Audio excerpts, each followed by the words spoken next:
Study IQ IAS, अब तैयारी हुई अफोर्डेबल।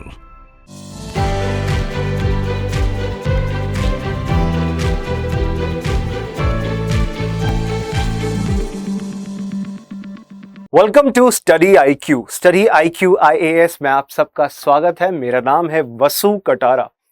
मैं आप सबका स्वागत करता हूं देशांतर सीरीज के एक और शानदार, जानदार और दमदार लेक्चर में, जहां पे एक बहुत ही महत्वपूर्ण चीज आज हम डिस्कस करने जा रहे हैं। पहले तो देशांतर सीरीज है क्या? ये daily international affairs analysis session है।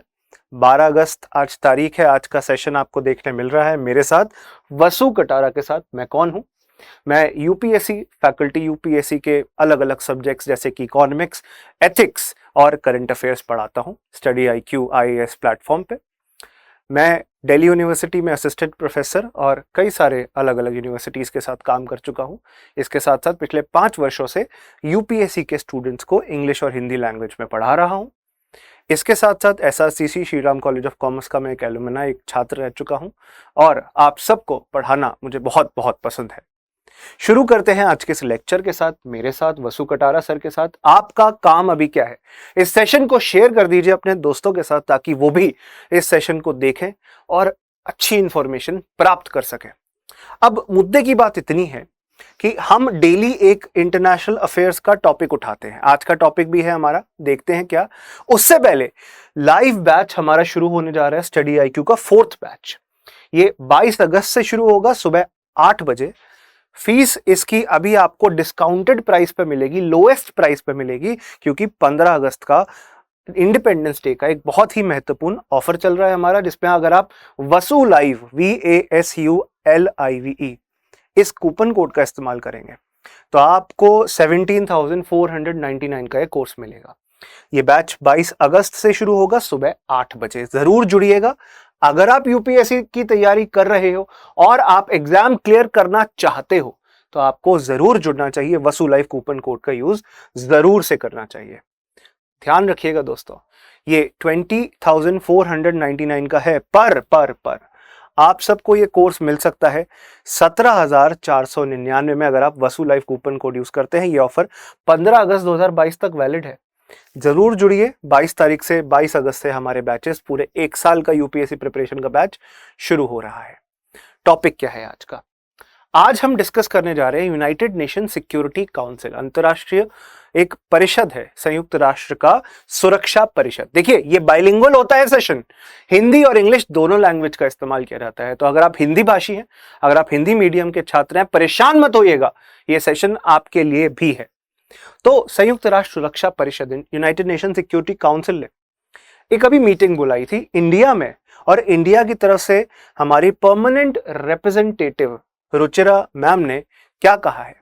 हमने चिंता जताई है, we have expressed our concern over what is happening in the Ukraine nuclear power plant. Ukraine के अंदर एक न्यूक्लियर पावर प्लांट है, नाभिकीय ऊर्जा का एक संयंत्र है, ज़ैपोरिजिया उसका नाम है। आप देख सकते हैं, ज़ैपोरिजिया न्यूक्लियर प्लांट बहुत महत्वपूर्ण न्यूक्लियर प्लांट है। यूक्रेन के सबसे महत्वपूर्ण न्यूक्लियर प्लांट्स में से एक है, जो कि बिजली, इलेक्ट्रिसिटी प्रोडक्शन में बहुत बड़ा योगदान देता है यूक्रेन के लिए। यूक्रेन वही देश है जिसमें शर्नोबिल नाम की वो जगह है, जहां 1986 में एक बहुत बड़ा न्यूक्लियर डेवास्टेशन हुआ था, डिजास्टर हुआ था। एक बहुत बड़ी आपदा हुई थी जिसमें एक संयंत्र फट गया था, न्यूक्लियर पावर प्लांट में ब्लास्ट हुआ था, एंड उसकी वजह से हजारों लाखों लोगों के जीवन पर असर पहुंचा। मुद्दे की बात यह है कि अभी ये दोनों तरफ से आरोप लगाए जा रहे हैं, आरोप प्रत्यारोप की नीति चल रही है। यूक्रेन कह रहा है रशिया ने हमला किया है ज़ैपोरिजिया न्यूक्लियर पावर प्लांट पे, रशिया कह रहा है यूक्रेन ने हमला किया है। ये रशिया के पास फिलहाल, रशिया के ऑक्यूपाइड एरिया में, क्योंकि यूक्रेन और रशिया का युद्ध चल रहा है, काफी समय से चल रहा है, एक अभी हम टाइमलाइन भी देखेंगे उससे जुड़ी हुई। अब उसके संदर्भ में, क्योंकि रशिया इस टाइम पे बॉम्बिंग कर रहा है, शेलिंग कर रहा है यूक्रेन के कई सारे इलाकों में, कंसर्न ये उठा है, चिंता ये उठी है कि यहां पे भी बॉम्बिंग होगी, और अगर एक न्यूक्लियर पावर प्लांट पे हमला होता है, और अगर न्यूक्लियर मटेरियल का रिसाव होता है, अगर न्यूक्लियर मटेरियल डिस्चार्ज होता है, it comes out in the open, what will happen? क्या होगा? कितना बड़ा डिजास्टर हो सकता है आप सोच सकते हैं। शर्नोबिल में लाखों लोगों के जीवन पे असर पड़ा था। अगर एक और न्यूक्लियर डिजास्टर हुआ तो इस दुनिया का क्या हाल होगा। मानवता के लिए, इस दुनिया के लिए, इस दुनिया के अंदर रहने वाले अलग अलग प्राणियों के लिए ये जरूरी है कि ऐसे किसी भी प्रॉब्लम को रोका जाए। हम इसका पॉलिटिकल एंगल, लीगल एंगल, क्योंकि जेनीवा कन्वेंशन का एक आर्टिकल 56 है, उसको भी समझना है। यूपीएससी में इंपॉर्टेंट कैसे है, यूपीएससी के अंदर लोकेशन पे सवाल पूछा जा सकता है, ज़ैपोरिजिया कहां पर है। यूपीएससी के अंदर पूछा जा सकता है it was recently news why, ये फिलहाल खबरों में सुर्खियों में था क्यों। प्रीलिम्स में ये सवाल बन सकता है। मेंस के अंदर, क्योंकि बाकी देशों के इम्पैक्ट इंडिया पे कैसे हो सकते हैं, ऐसा टॉपिक भी आपके जीएस पेपर 2 आईआर का पार्ट है, इंटरनेशनल रिलेशंस का पार्ट है। तो ये आपके लिए काफी महत्वपूर्ण है जानना और समझना। और अगर आप एक इंक्विजिटिव, एक क्यूरियस सोल हैं, मेरी तरह जागरूक जनता है, तो जरूर इस सेशन को देखिए और समझिए क्या इशू है। पूरा मुद्दा ये है कि अभी फिलहाल सिक्योरिटी काउंसिल के अंदर इंडिया की permanent ambassador to the United Nations, India's permanent representative ambassador Ruchira Kamboj ma'am, इन्होंने क्या कहा, इन्होंने एक संदेश दिया है। इंडिया अटैचेस, इन्होंने क्या कहा है जरा आइए नजर मारते हैं। India attaches high importance to ensuring the safety and security of these facilities as any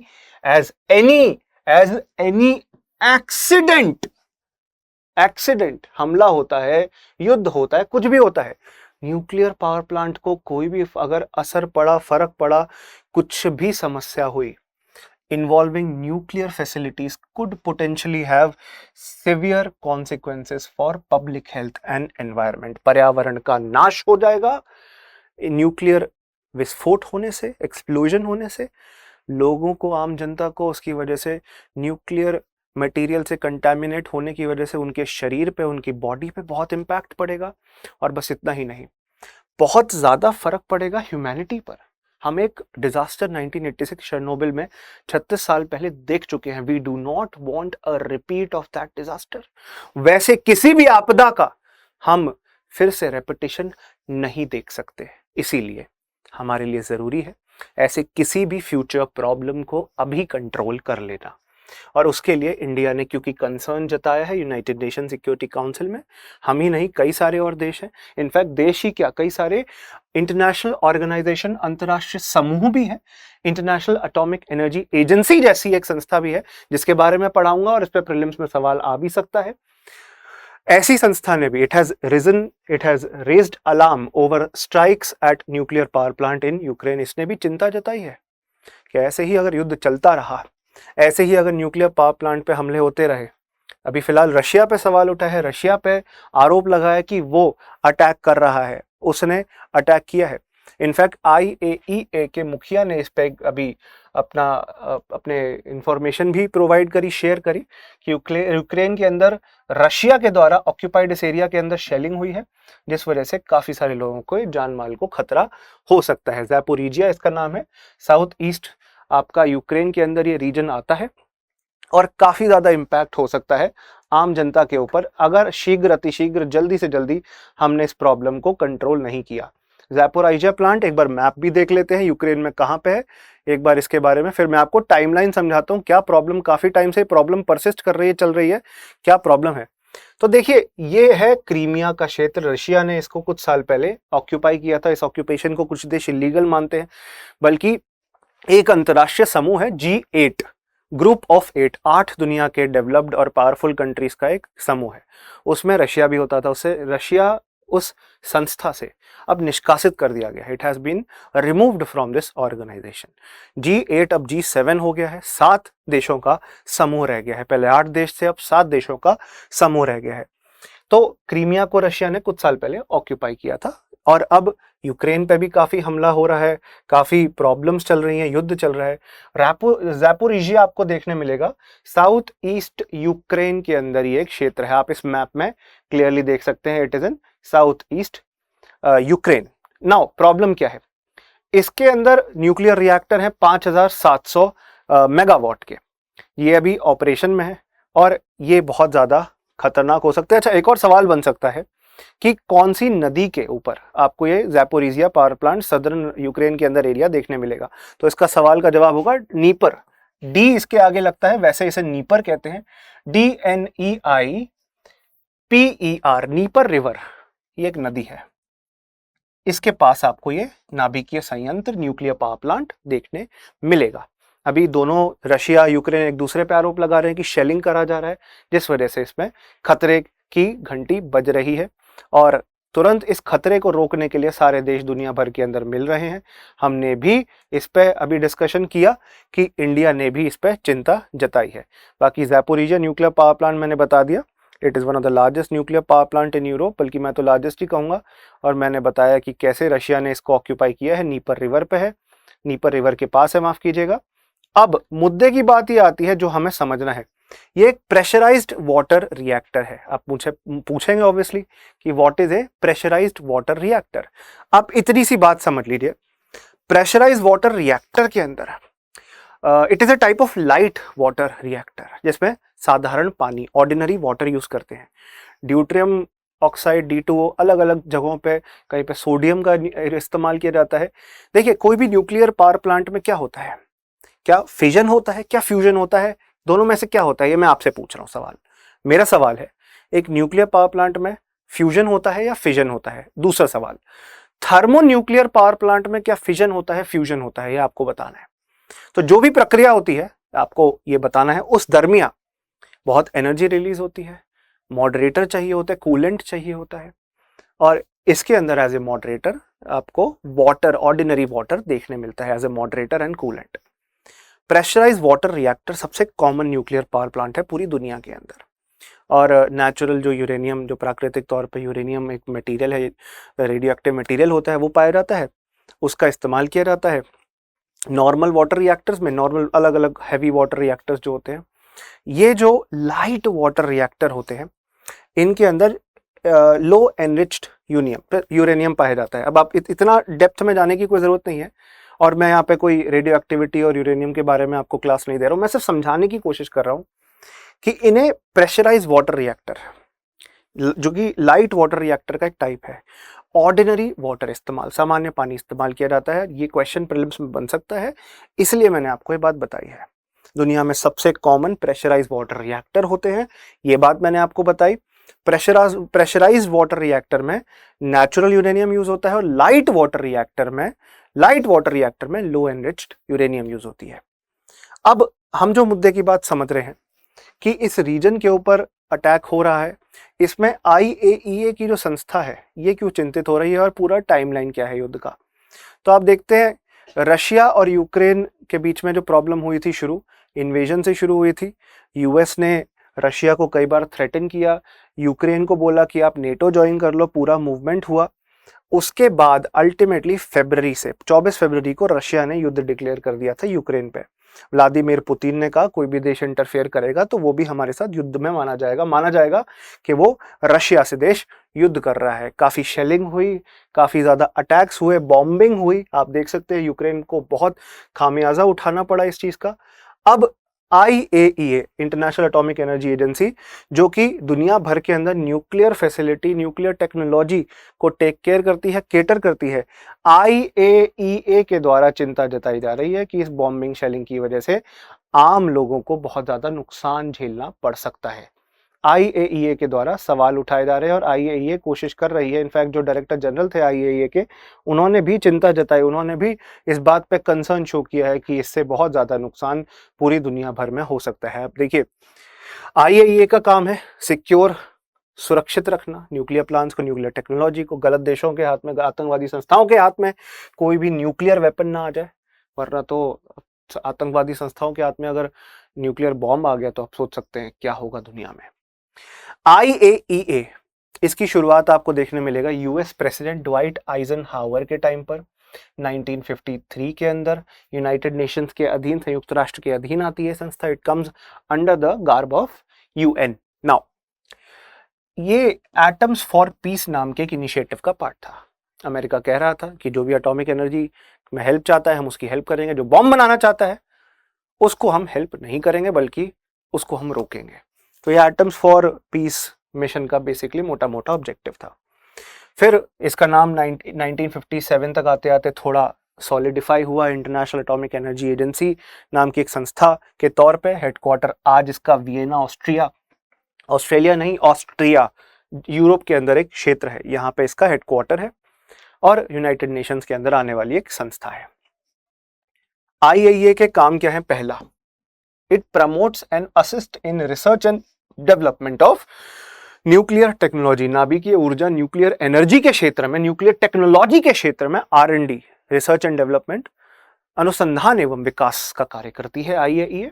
दूसरी बात, सेकंड पॉइंट, IAEA सेफ्टी को बढ़ावा देती है। कोई भी न्यूक्लियर टेस्ट फैसिलिटी है, न्यूक्लियर रिएक्टर है, सब सुरक्षित है, फटेगा तो नहीं, आम जनता को कोई नुकसान तो नहीं होगा, आम जनता से दूर है, सिक्योरिटी मेजर्स लिए गए नहीं लिए गए।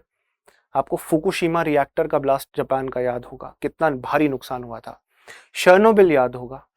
ऐसे इवेंट्स फिर कभी ना हो, इसलिए संस्था बनाई गई थी। बाकी कोई देश गलत तरीके से illegally, unlawfully nuclear power plant से न्यूक्लियर मटेरियल लेकर न्यूक्लियर बॉम्ब ना बना ले, ये भी ये चीज देखती है। इंडिया पे भी इसकी काफी नजर रही है काफी समय तक। India one of the founding member है और ये यूपीएससी में पूछा जा सकता है। क्या भारत एक शुरुआती सदस्य है? बिल्कुल बिल्कुल और बिल्कुल। India is a founding member amongst the other nation. हम शुरुआत से संयुक्त राष्ट्र की संस्था का हिस्सा है दोस्तों, ये बात आपको याद रखनी है। आगे बढ़ते हैं, दूसरा पॉइंट, इंडिया के पास अलग अलग रिएक्टर्स, टोटल 26 रिएक्टर्स हैं IAEA के अधीन, under the safeguard of IAEA। India ने IAEA response and assistance network RANET भी ज्वाइन किया हुआ है, जिसका काम है न्यूक्लियर एनर्जी कोई आतंकवादी ग्रुप के पास ना जाए, सेफ्टी सिक्योरिटी कोऑपरेशन बढ़ता रहे, इस चीज को मद्देनजर रखना। नाउ रानेट एक ग्रुप ऐसा है जो कि अलग अलग nuclear medical emergencies, radiological emergencies, कभी न्यूक्लियर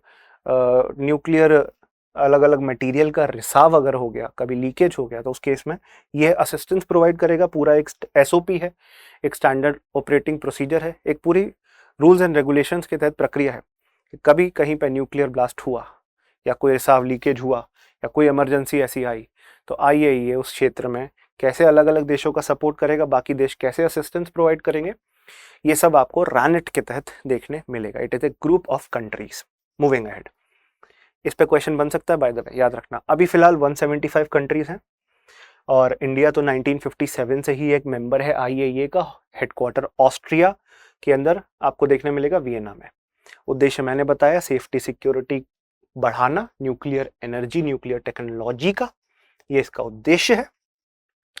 ये कुछ लेटेस्ट कंट्रीज हैं जो एडिशन हुए हैं 2022 में। सबसे latest country Saint Kitts and Nevis और टोंगा, ये शामिल हुए हैं IAEA, International Atomic Energy Agency में। तो these are certain countries who have recently joined IAEA। ये वो देशों का एक सूची आपको देखने मिल रहा है जिन्होंने फिलहाल में कुछ साल पहले ही अंतर्राष्ट्रीय एटॉमिक एनर्जी एजेंसी, अंतर्राष्ट्रीय एटॉमिक ऊर्जा संस्था के अंदर शामिल होने का फैसला लिया है। लोकेशन मैंने आपको बता दी। 36 ईयर्स हो चुके हैं शर्नोबिल एक्सप्लोजन के, इसलिए हमें और ज़्यादा, क्योंकि हम एक बार डिजास्टर इतना बड़ा देख चुके हैं 1986 में, हम देख चुके हैं कि कैसे एक बहुत बड़ा डिजास्टर हुआ था यूक्रेन में। हम नहीं चाहते ऐसा कोई डिजास्टर फिर से रेप्लिकेट हो। So my final words, my parting words, और जिसके साथ साथ मैं आपको बताना चाहता हूं कि कैसे अभी भी हम अलग अलग NPT, नॉन प्रोलिफरेशन ट्रीटी, जिसके तहत न्यूक्लियर वेपन्स का, न्यूक्लियर एनर्जी का न्यूक्लियर वेपन्स के लिए यूज नहीं हो सकता। फिर से रिपीट करता हूं, न्यूक्लियर एनर्जी, नाभिकीय ऊर्जा, एटॉमिक एनर्जी, इसका आप इस्तेमाल न्यूक्लियर बॉम्ब बनाने के लिए नहीं कर सकते। NPT, नॉन प्रोलिफरेशन ट्रीटी है, IAEA है, और अलग अलग देश कोशिश करते हैं ऐसा कुछ ना हो। अब मैं आपसे सवाल पूछता हूं, कमेंट बॉक्स में आपको बताना है, MTCR, वासेनार और ऑस्ट्रेलिया ग्रुप, ये तीनों क्या है? ये आपका होमवर्क रहेगा। MTCR, वासेनार एग्रीमेंट और ऑस्ट्रेलिया ग्रुप, ये क्या है? आपको कमेंट बॉक्स में बताना होगा। आज का ये आपका होमवर्क रहेगा। फाइनली मैं ये कहना चाहता हूं, politically we can not endanger such areas where nuclear technology is being used. हम ऐसे क्षेत्रों को खतरे में नहीं डाल सकते। यूक्रेन और रशिया का युद्ध तुरंत रुकना चाहिए, कुछ समय हो चुका है इस युद्ध को चलते हुए। अलग अलग देशों को अंतर्राष्ट्रीय तौर पर मिलकर इस युद्ध को पूरी तरह खत्म करना है, युद्ध विराम डालना है, ताकि ऐसी कोई बॉम्बिंग शेलिंग ना हो और जिस वजह से जान माल का खतरा लोगों को हो रहा है। दूसरी बात, legally as per article 56 of Vienna Convention, मैंने आपको बताया एक संस्था, अब एक मुद्दे की बात याद रखिएगा, जेनीवा कन्वेंशन, मैं वियना कन्वेंशन बोल गया था, जेनीवा कन्वेंशन है एक्चुअली। जेनीवा कन्वेंशन का आर्टिकल 56 कोशिश करता है कि दुनिया में कोई भी देश ऐसे न्यूक्लियर डैमेज के सामने सेफ गार्डेड रहे, प्रोटेक्टेड रहे। कोई भी देश इलीगली गलत पर्पस से एक दूसरे को हमला पहुंचाने के लिए, इंपैक्ट पहुंचाने के लिए, फेटैलिटी पहुंचाने के लिए न्यूक्लियर टेक्नोलॉजी का गलत इस्तेमाल ना करे। एक इंटरनेशनल ह्यूमैनिटेरियन लॉ है, आर्टिकल 56, बार बार रिपीट कर रहा हूं, आर्टिकल 56 ऑफ जेनीवा कन्वेंशन। मैं वियना कन्वेंशन बोल गया था, माफ कीजिएगा उसके लिए, जेनीवा कन्वेंशन। जेनीवा कन्वेंशन, इसका आर्टिकल 56, ये पहला पॉइंट है हमारा। ये इस चीज को इलीगल बनाता है। पॉलिटिकली मैंने बताया युद्ध को रोकने की कोशिश करनी है, नेटो और अलग अलग संस्थाओं को इंस्टिगेट नहीं करना, यूएस को बढ़ावा नहीं देना युद्ध को, बल्कि खत्म करने की कोशिश करनी है ह्यूमैनिटी के लिए, मानवता के लिए। इसके अलावा शर्नोबिल जैसा एपिसोड फिर से रिपीट ना हो, ये हमें ध्यान रखना है। 36 साल हो चुके हैं शर्नोबिल न्यूक्लियर एक्सीडेंट के, फिर से ऐसा कोई डिजास्टर, ऐसा कोई एक्सीडेंट रिपीट ना हो, रिएक्टर्स में किसी तरीके का कोई खतरा ना पहुंचे। और फिर IAEA तो है ही, इंटरनेशनल एटॉमिक एनर्जी एजेंसी, जो कि एक न्यूक्लियर वॉचडॉग है। वॉचडॉग का मतलब एक पहरेदार है जो ध्यान रखती है। हमें प्रयास करना है कि न्यूक्लियर फैसिलिटी प्रोटेक्टेड रहे, सेफ गार्डेड रहे, मिलिट्री इस पे किसी भी तरीके का कब्जा ना करे, बल्कि सिविलियन पर्पस के लिए, आम जनता के इस्तेमाल के लिए, बिजली के लिए, ऊर्जा के लिए इनका इस्तेमाल हो सके।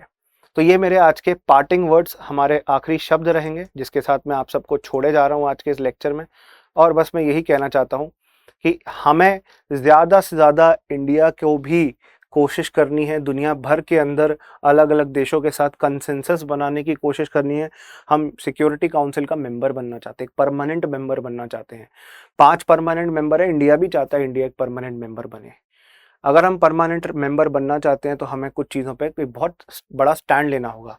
रशिया भले ही हमारा एक अच्छा दोस्त हो, पर जो ज़रूरी है इस दुनिया के संरक्षण के लिए, समाज के, जनता के, आम इंसान के, मानवता के, ह्यूमैनिटी के, सोसाइटी के बेनिफिट के लिए, वो हमें करना होगा।